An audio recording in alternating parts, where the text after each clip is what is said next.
So every election, the New York Times, they endorse a candidate for president. And this election, I think in December, they sat down and did a bunch of interviews with each candidate. Here's a clip of them interviewing Bernie Sanders, and it's quite remarkable. Let's take a look. What about the fact that Trump has touched a chord in 40 to 44% of the people? What about that issue? It's like Trump is a symptom of a widespread problem. Yes. So, I mean, how do you address that? What is the issue? How did Trump become president? Not everybody, but tens and tens of millions of Americans feel that the political establishment, Republican and Democrat, have failed them. Maybe the New York Times has failed them too. That explains the appeal of racism? Yeah. People are, in many cases in this country, working longer hours for low wages. You are aware of the fact that in an unprecedented way, life expectancy is actually going down in America because of diseases of despair. People have lost hope, and they are drinking, they're doing drugs, they're committing suicide. And when that condition arises, whether it was the 1930s in Germany, then people are susceptible to the blame game, to say that it is the undocumented people in this country who are the cause of all of our problems. And if we just throw 10 million people out of the country, you're gonna have a good job, and you're gonna have good health care, and you have good education. That's all we gotta do. So all over the world, Trump didn't invent demagoguery. It's an age-old weapon, and you take a minority, and you demonize that minority, and you blame that minority, and you take the despair and the anger and the frustration that people are feeling, and you say that's the cause of your problem. Bernie Sanders nailed it. He killed it. You know, when I first saw the clip, it almost moved me to tears. I'm not kidding, because that's how real it is. And you can see their faces in the room of all these corporate robots. Like, they're so unimpressed when he's hitting them with facts. You know, he nails it. He is telling you in less than a minute everything that's wrong with the country. And the fact that he brings up diseases of despair. He talks about depression. He talks about drug abuse. He talks about suicide. Man, this is a real guy. This is a real one, Bernie Sanders.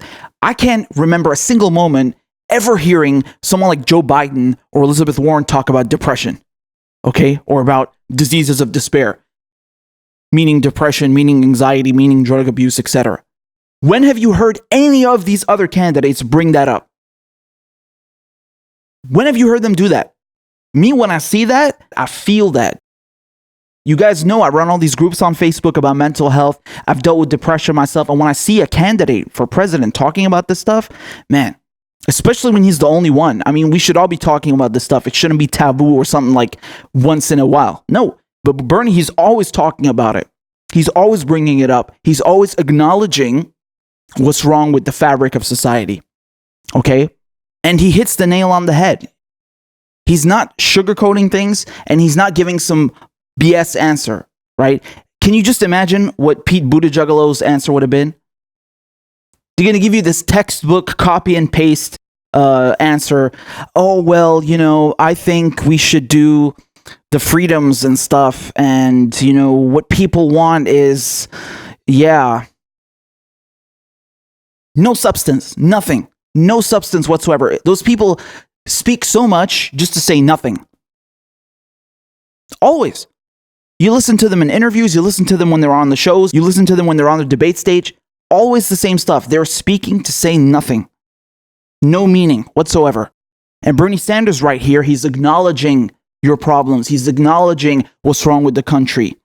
And he's even telling you the reason why people are voting for Trump, the reason why people turn to extremism in times of despair. And like he said, it's just like Germany in the 1930s, you know?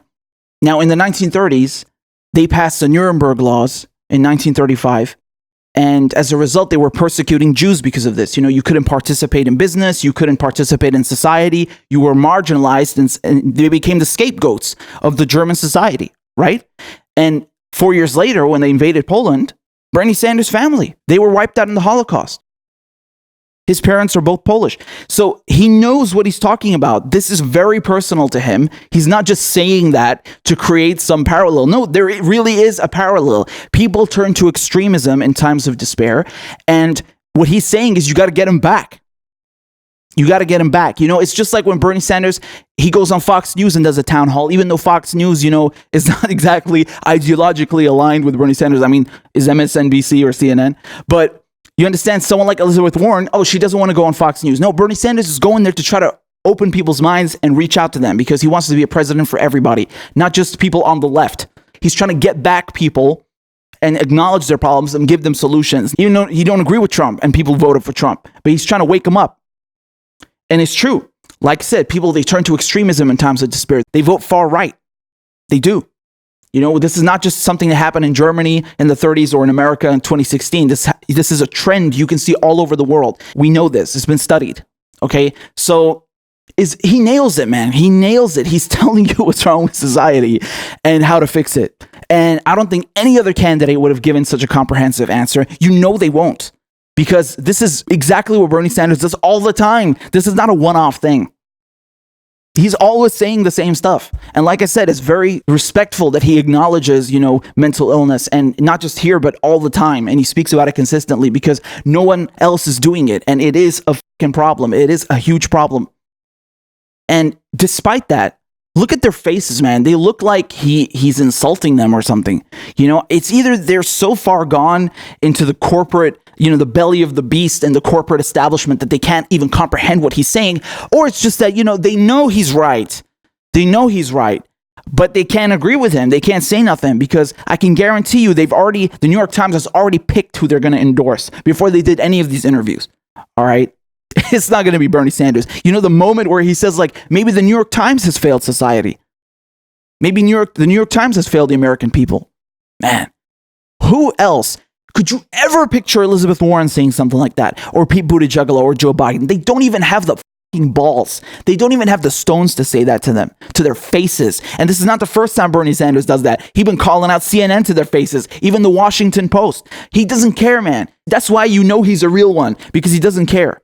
He says the truth to the face of the corporate media, to the bankers, to the military-industrial complex, to the big pharma and the health industry. He tells it to them, to their faces. That's why you know he's no friend of theirs. And I'm pretty sure that he's not going to get the endorsement. I mean, not just for saying to their faces like, oh, maybe you failed, the New York Times has failed the American people. No, it's not just because of that, but because the New York Times is a corporate mainstream media establishment and they have no interest in endorsing someone like Bernie Sanders. I'm pretty sure that they're going to go with Elizabeth Warren or Buttigieg, because those seem like the white upper middle class neoliberal archetypes that they are themselves and want to appeal to, you know? And I would lean a bit more towards Warren. You know why? Because the New York Times want to appear as if they're progressive. They want to appear as if they care about minorities, as if they are like ahead of everyone else. They want to give off that impression, but they're not really. And that's why they might endorse Warren, you know, to do the whole identity politics thing, because, oh yeah, we want to endorse a woman. Not because they actually care that she's a woman. It's just they want to make themselves look good. And I mean, this endorsement doesn't mean anything, right? I mean, do you think we would really care if Bernie Sanders got this endorsement? We care about meaningful endorsements. You know, when you tell me that AOC has endorsed him, yeah, that's something meaningful. Or Danny DeVito, or, you know, a bunch of people who have real followings who are actually into progressive politics. But the New York Times is not a progressive establishment. They're a mainstream media pile of garbage, okay? This is the same newspaper that was selling the war in Iraq. You should be ashamed to have their endorsement, you know? If Bernie Sanders got their endorsement, I'd be worried. No, okay, not 100%, but you understand what I'm saying. Like, there would be something really up. No, I don't think it's something to desire. It's not some kind of badge of honor to be endorsed by the New York Times. Yes, it carries weight in the mainstream, but if you look at the policies, no, the New York Times is a neoliberal establishment.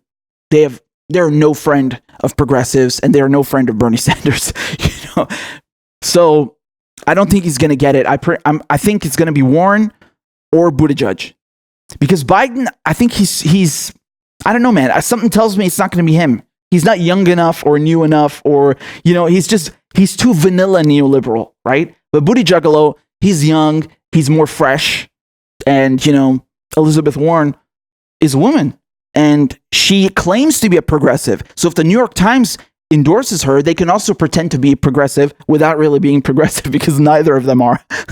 You see what I'm saying? So it's good for their image, but that's it. And I mean, just look at who they endorsed in 2016. The New York Times endorsed Hillary Clinton. Hillary Clinton, man. We already know that they don't want Bernie Sanders. If they really were progressives, if they really wanted to go with the underdog, they would have done it in 2016 when Bernie Sanders was running against this juggernaut, this political behemoth of Hillary Clinton. But they didn't. They went with the establishment choice, so that's why they're going to go with another establishment choice. Even if Bernie Sanders doesn't get it, which I don't think he will, he could still win the nomination and kill it. So, last time he won 23 states and he had almost no endorsements compared to this time around. I mean, if you look at the number of endorsements, he has way more this time and way more meaningful ones, and he has a following now. He's built the movement, right? The movement that Bernie Sanders has now was built 4 years ago, not today. So he doesn't need the endorsement of the New York Times. So there you go. But I hope they release these interviews. I would love to see the full-length one with Bernie Sanders especially. And I mean, yeah, I'd watch the ones from the other candidates, from Warren and Biden and Buttigieg, just to see what they said. But I can guarantee you there was no substance whatsoever compared to Bernie Sanders. Bernie Sanders is a man who exerts substance. When he speaks, he is saying something meaningful. He's not speaking to fill the room or to fill his 1 minute of time with words, just like Buttigieg does. So the New York Times, they can go to hell with their endorsement, honestly. And whoever gets it, it's not going to mean anything. It's just not. Okay? The people who are coming out to vote, the people who are struggling, the people who have these diseases of despair, the people who need a $15 minimum wage, the people who don't have health care, okay, they don't give a shit who the New York Times endorses. They care about which candidate is going to fight for them on day one to get them health care and good wages and jobs, a cleaner environment for them and their kids and future generations. That's what they really care about. They don't give a shit about the New York Times. I can guarantee you.